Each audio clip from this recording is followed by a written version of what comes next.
Traders, how are you? With Marcello. Today we're doing the recap of what happened in the markets last week. This week we have pretty good economic news. We have some news on the health front as well, with Switzerland actually banning mammograms. If you don't know what a mammogram is, it's when they squeeze the delicious parts of a woman to detect cancer. And we also have much better news when it comes to gold and silver. Let's go ahead and get started.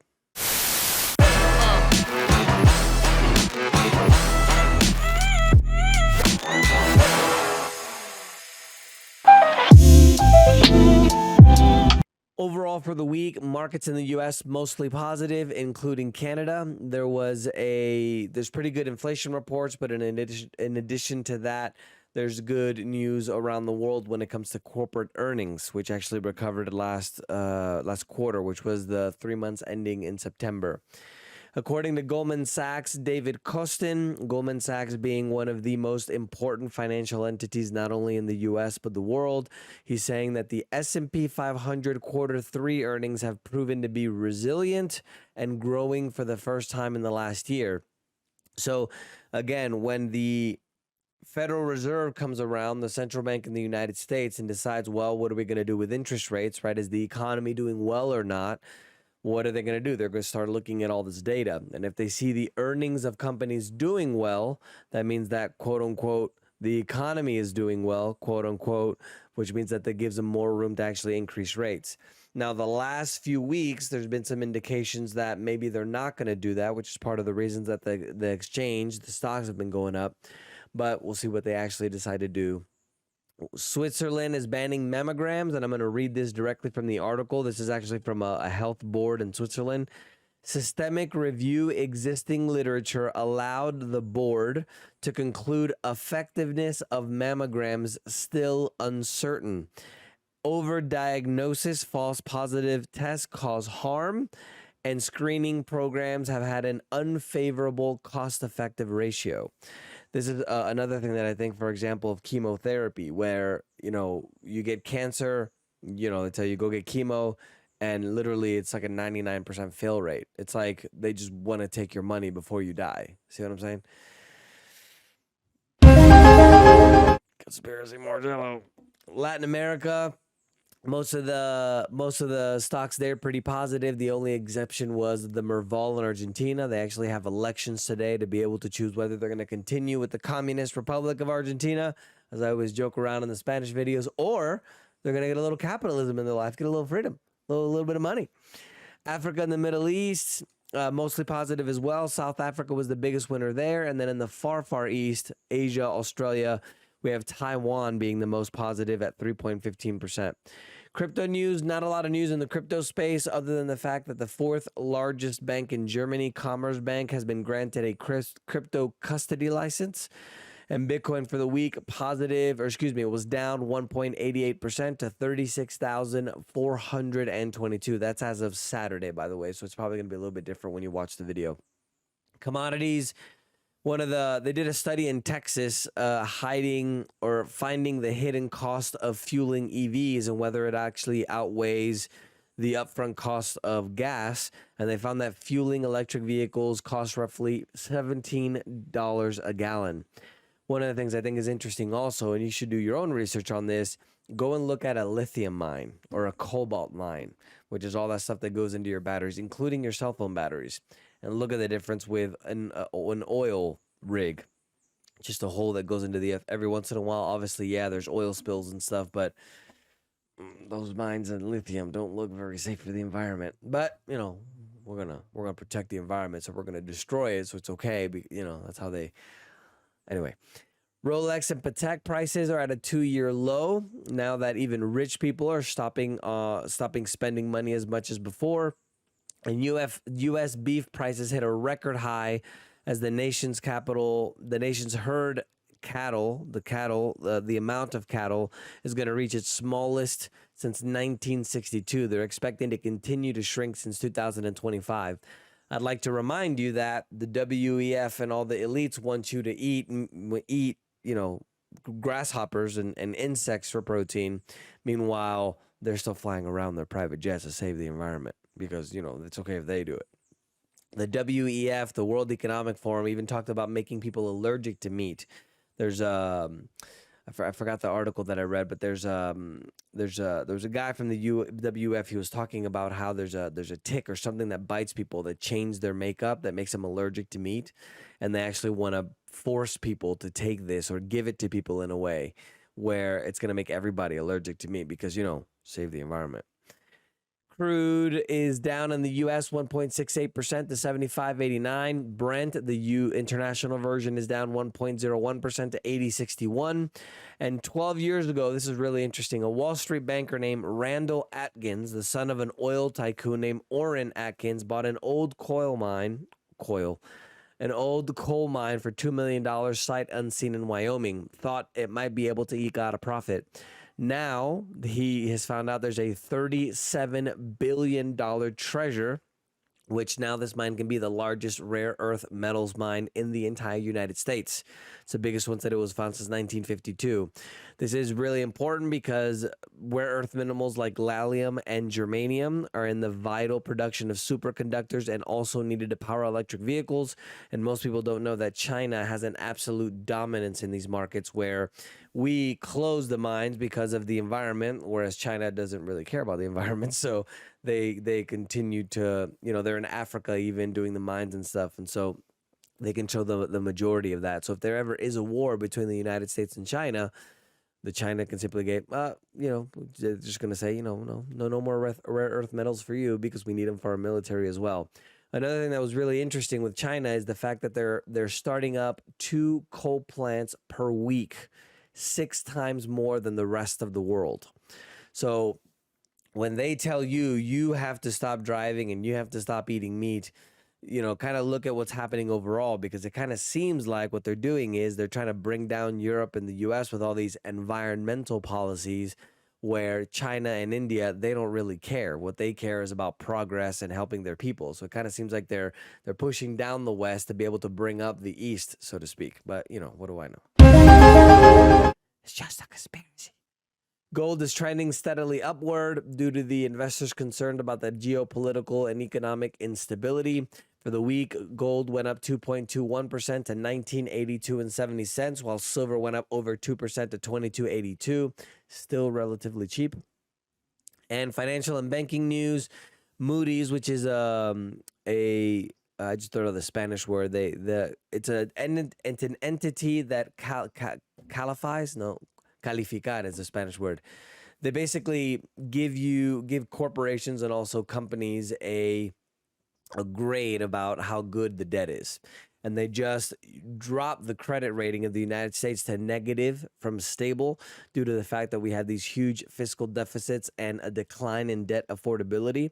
One of the things that's interesting is in the last administration, Trump actually wanted to refinance all the debt for 100 years at 2 or 3%, the lowest rates that we've had in history. But no. He says bad things in Twitter. Can't do that. Japanese yen hovering near 15-year lows against the euro on Tuesday. It's even at a 1-year low against the U.S. dollar. And the U.S. October inflation is flat from the previous month, providing hopeful signs that high prices are starting to come down, supposedly. Because remember, they tell us that it's at 3, 4, 5%, but remember the Five Guys story, right? In actuality, food, for example, which they don't measure in these inflation numbers, has actually gone up 50, 60, 70% over the last year. Swiss banking giant UBS is expecting the Fed to cut rates starting in 2024 by 275 basis points. They expect the U.S. to enter into a recession next year, and this is also almost 4 times the amount where the consensus is that the U.S. is going to decrease rates. UK inflation fell sharply to 4.6% from 6.7% in the previous month, reaching a 2-year low. Even in the UK, remember, it's not actually 4 or 6%. Political news, things in Chicago are so bad that even the Venezuelan illegals are fleeing back to Venezuela. New York's governor are collecting data from social media companies to monitor hate speech. Remember that the party that is doing the censoring and the monitoring generally wasn't on the right side of history. Communist in New York. China is building 2 coal plants a week, as I mentioned to you guys, 6 more than the west of the world combined. It doesn't even include India, because India is opening up a coal plant almost every week as well. New York Appeals Court lifts the gag order on President Trump, citing constitutional free rights, so now he can talk all that smack. U.S. Army is removing the thing in your arm, the from the pandemic. I don't want to say it because then they'll ban this channel too. They're removing the requirements of having the thing in your arm from the pandemic due to the fact that the Army has a historic low in recruitment since 1973. And 1 million people across Spain are protesting due to the situation in Spain. The socialist Prime Minister Pedro Sanchez made a deal to grant immunity to Catalan separatists. So it's illegal to go independent in Spain. And now they're making an agreement to forgive these people. That way he can stay in power. Sounds like a true socialist thing to do. Economic news, the Eurozone GDP contracted by 0.1% quarter over quarter in the 3 months ending in September. So the economy in Europe isn't doing as well at all. And the employment, however, across the 20-member European Union rose by 0.3%. So even though the economy is starting to stagnate a little bit, there's good numbers on the employment front. In Germany, home builders are facing a downward construction spiral. Now that house prices are down 10%, raw materials have spiked 40%, far more than during the pandemic, and it's the largest price surge in Europe. The number of even building permits in Germany have sunk far more rapidly in the region as a whole, and in October, 22.2% of the firms canceled projects, which is the most since 1991. So Germany doesn't seem to be doing very well. Remember, Germany is the 4th largest economy in the world, soon to be the 3rd, overtaking Japan, and still the largest economy in Europe. Chinese home prices fell by the most in 8 years in October. The property slump in China continues, even though the government of China has been trying to prop it up with some subsidies, and new homes and prices in 70 cities, including the state housing, the state subsidized housing, has declined 0.38%, the most since February 2015.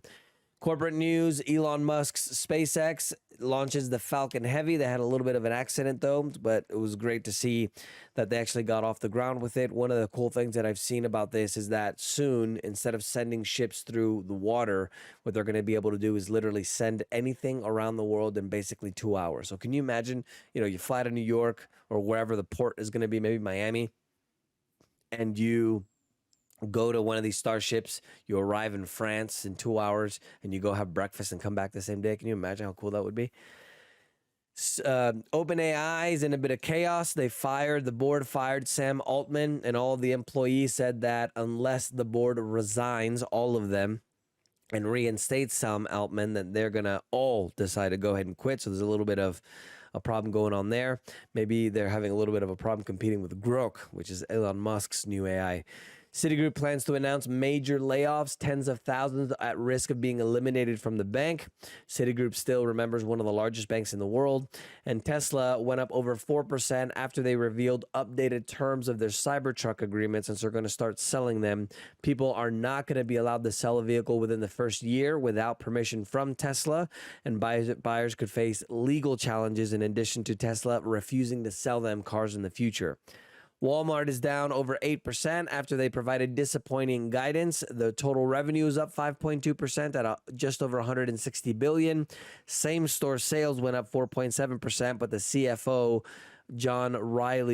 David Riley, said that he's now cautious on the consumer.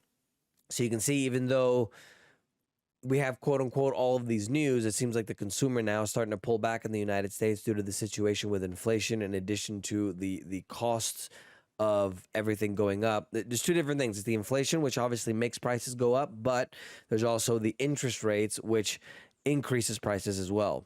So if consumers decide to pull back, then it's a big problem due to the fact that almost 70% of the economy in the United States is consumer spending. Disney rose over 3% after Deutsche Bank is confident that their growth is going to continue in 2024 and 25. And Burberry, the poopy clothing line brand, dropped over 9% after that they might miss their annual forecast, revenue forecast, due to the global spending slowdown. So even rich people are starting to pull back. And I don't think if I mentioned this, if I didn't, even the prices of Rolexes and Pateks are down to their lowest point in the last 2 years. Trade news. Singapore's non-oil domestic exports continue to slump in October. It's the 13th month that it's down. This is a big piece of news because Singapore is actually the second largest port in the world. So they take all those goods from Asia and then bring them over here to the West and Latin America and everything. The decline in October may have been driven by key markets in Taiwan, the U.S., and South Korea. So you can see how, Germany's starting to have a problem. China's starting to have a problem. Now we have the second largest port in the world starting to slow down quite a bit. So that tells you what direction we're headed with the overall economy. Technology. Lockheed Martin has handed a contract to work on a nuclear-powered spacecraft due to the fact that NASA wants to be able to go ahead and use the technology in space and turn it on in space as well. And foreign investors pulled out record amount of money in U.S. equities that track Saudi Arabia in October. They pulled out 20% of the fund, or $200 million, due to this uncertainty in the Middle East with Israel and Gaza. In international events, Iceland declared a state of emergency after a town called Grindavik had thousands of earthquakes, and there's literally the ground in the city just literally split like that. And that's not a good thing in my opinion, because Iceland actually sits right in the middle of the tectonic plate from the right, which is Europe and Africa, and then the left, which is the United. I might be saying it backwards here, but showing you backwards. But that Atlantic rift is literally where the plates connect, and if that starts going off, that could cause a lot of problems. Archaeologists and interesting facts found a pyramid structure in Kazakhstan, which is Central Asia, thought to be over 3,000 years old. One of the things I found to be fascinating is if you think about the culture that we have today, if somebody, if we all kind of died because of an asteroid or whatever, and then they came back and they saw all these same size skyscrapers around the world, these, rectangular or square skyscrapers going up, you would think there was some kind of civilization around the world because they all have similar building practices. And that's what I think about the pyramids. It's in Mexico. It's in Colombia. It's in, obviously, Egypt. You have them in Asia. It's kind of like there's actually a civilization all around the world. And I recommend you guys watch the Graham Hancock series in Netflix called something Apocalypse. Really good. Covers a lot of this stuff. And Alaska's largest city declares a snow emergency after a record amount of rainfall. 65 inches of snow came down, 165 centimeters in less than 24 hours. Closed roads, schools are closed, and it led to power outages as well. That's the news for this week, guys. Let me know if you guys have any questions. Don't forget to subscribe, and remember, the preppers were right.